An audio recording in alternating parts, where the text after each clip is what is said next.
Hey, it's Mr. Redstone, and in this video we are going to be solving some literal equations.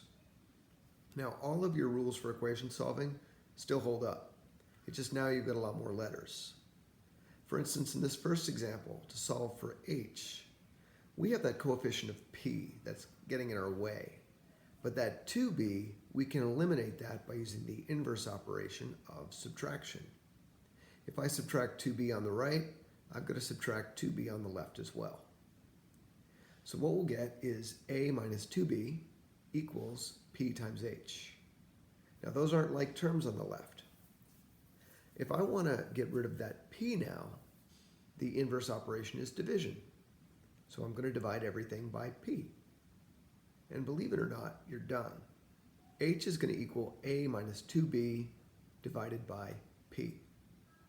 And this was the formula for the surface area of a prism. If you were given all the other variables and asked to find the height, this is a formula you could use. Now the next example, this one gives a lot of students trouble because it's a little counterintuitive. You're trained to always multiply through by that coefficient and use the distributive property. But where we're trying to find h this time, the fact that it's outside the bracket in factored form, that makes our life a little bit easier. Here's what I mean. Suppose the question was a little bit easier and it just said h times 3 divided by 2. And I asked you to get h by itself.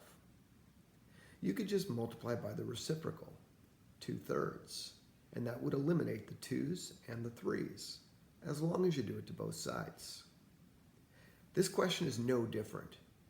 We didn't have a multiply by 3, we had a multiply by b1 plus b2. But you can treat it the same. So we're going to multiply by the reciprocal, 2 over b1 plus b2. And if you do it on one side, don't forget you've got to do it to the other side as well.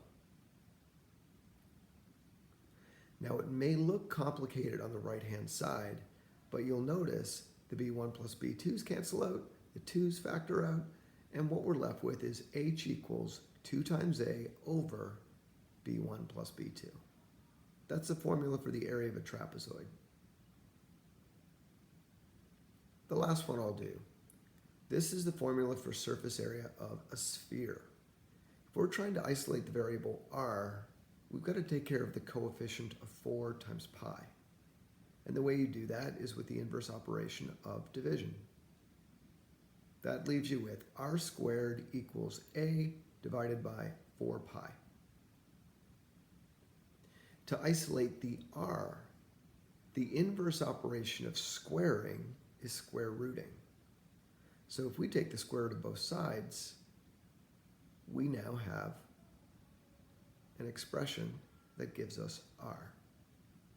Now this could be cleaned up. As you get a little older, you'll learn how to simplify a radical like this, but for now, leaving it is fine. So thank you very much for watching. I'll see you on the next one.